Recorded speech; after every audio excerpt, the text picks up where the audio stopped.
So yan, lalakad tayo papuntang property. Bali, ang pagkakasabi po ni guide, yung kasama po natin, bali nasa 3 minutes lang po yung lakad natin.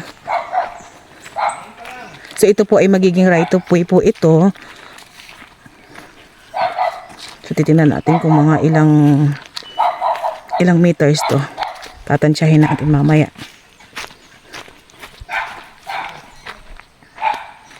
So medyo pa slope po yung right of way po. So makikita nyo yung kasama ko, unti-unti siyang bumababa.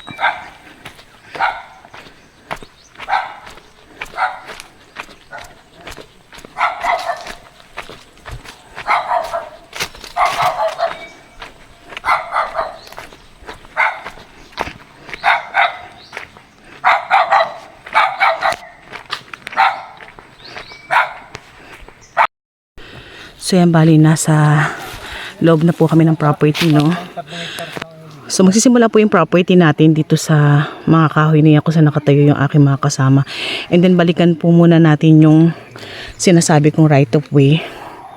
So dyan po kami galing, medyo pa slope. Parang yung pinaka right of way niya is umaalon po, So yan po ay nasa 200 meters po mula dun sa hinintuan po ng aming motor. So yan naman daw po ang usap po dyan. Hindi naman po kasi mag-iiba yung mga may-ari ng lupa dito. So mga magkakamag-anak po sila, So magkakaroon po talaga ng right of way. Magbibigay naman daw po sila if ever po na i-avail tong property na ito. So yan po ay nasa 200 meters. So sagot na daw po nila seller yon. At sila po ang bahala makipag-usap at mag-ayos po ng right of way.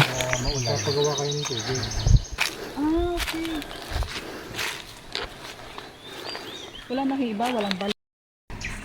So yan, kasama po natin si owner po. Tuturo po sa atin yung pinakahangganan po ng property niya. So lakad tayo.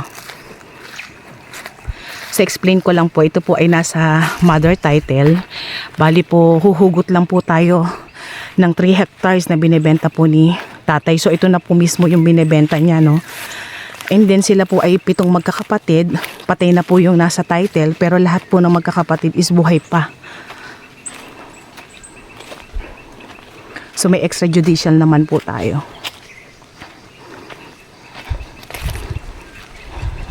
Wow, overlooking.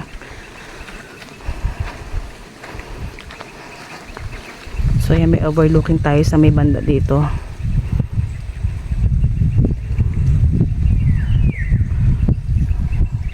So lakad pa tayo. Gagay tayo ni tatay dun sa pinaka hangganan ng property niya.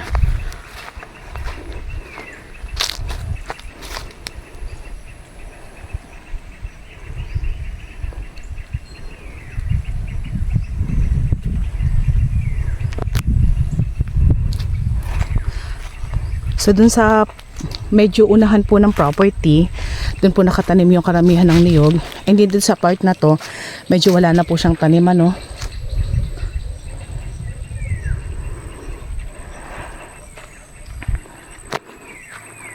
So lakad pa tayo para makita po natin yung ibang part.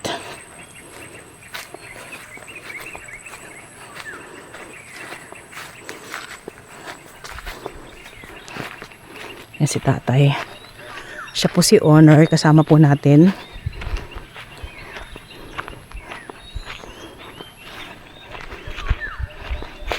Iikutin po natin yung property para makita po natin yung kagandahan nito. Ito po ay may 200 kapuno ng niyog at ito po ay naglulukad po ng nasa 10,000 kabuo po. So yun po yung sinabing details po ng kasama natin na isa sa owner nitong property na to.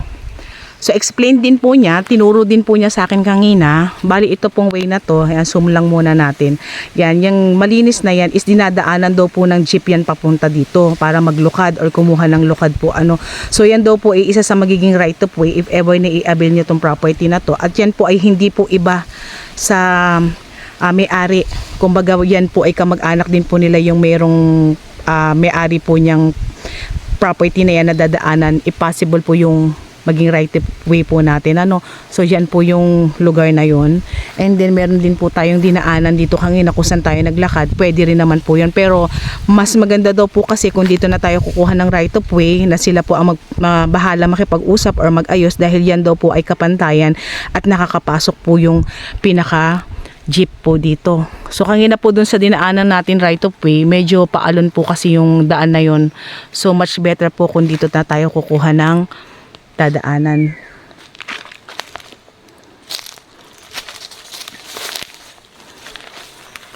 Ito po ay nasa 1 kilometer po away from National Road po tayo. At ito po ay nasa 19 kilometers po away from town proper po ng Lopez.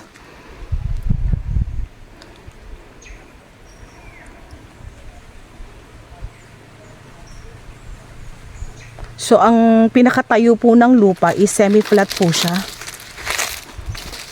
Dito sa part na kinakatayuan ko. So hindi naman siya totally flat na flat pero medyo may konting pagka-slope siya. Ayan po karamihan po ng mga bulihayan po sa may gawing right side. And then meron din po tayong ilang puno na makikita rito na katulad ng mahogany, medyo maliliit pa po ano. Tapos meron din po tayong puno ng mangga, ayun sa may gawi doon, sako pa po yan ng property. At ayun po, meron din pong puno po doon ng langka.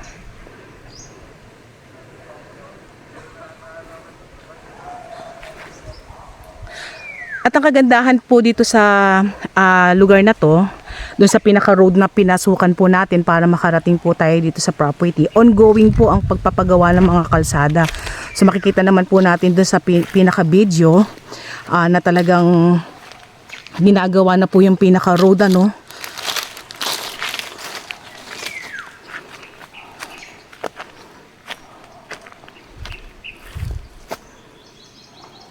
So yan dito tayo sa may gawing likod. So in-explain po ni tatay dito po sa part na to hindi na po yan kasama. So papaganon po yung property hanggang doon po sa may mahogany po na yan. So itong part na lang po na to ang kasama. So dito sa may part na to medyo may kataasan na po yung niyog natin pero maganda pa rin siya. Malinis. Malakad tayo.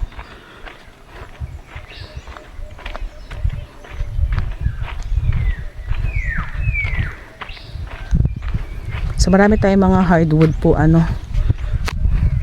Tapos dito sa part na to medyo magi-slope po tayo ng konti ano.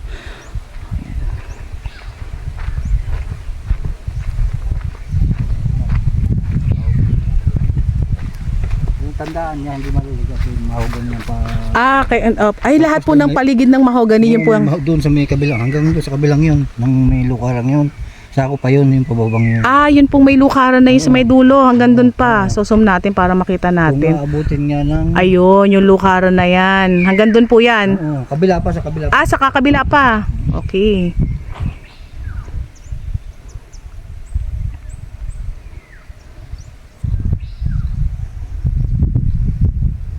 Tati, ano po yung mga nakatanim na yon? Yung mga ano na yan? Mahogany po ba lahat yan?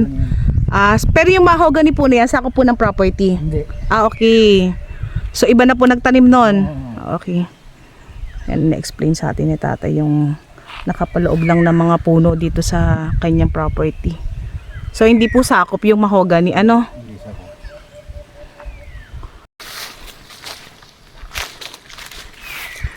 So medyo lalapit po tayo dito sa may bandang paslope na to. So explain ko lang po, ito po ay 15 hektarya po itong property nila tatay na to. Ang nangyari po, kaya po alam niya po agad yung pinakalanderas kahit hindi pa po nasusukat tong binebenta na to. Yung pong may mga mahogany na yan, isa ko po ng 15 hectares po iyan ano. So yan po ay kinuha or nabenta na, yan po ay 4 hectares. So nagpasukat po sila kaya alam na po nila yung pinakalanderas, yan nga po mga mahogany po na yan.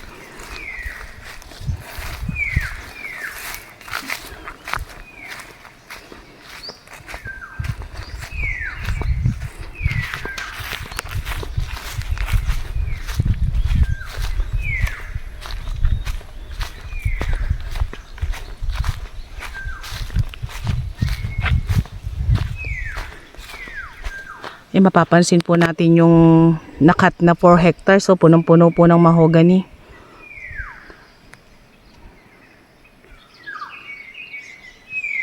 May mga makikita po tayo mga puno ng bayabas dito. Ang dami.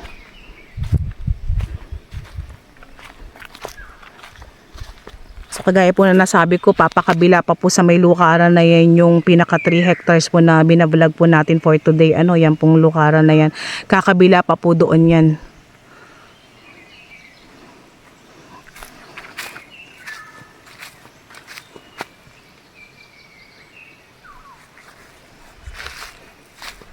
Tara, lakad pa tayo. Ikutin natin. Medyo maganda po yung tayo po ng lupa dito.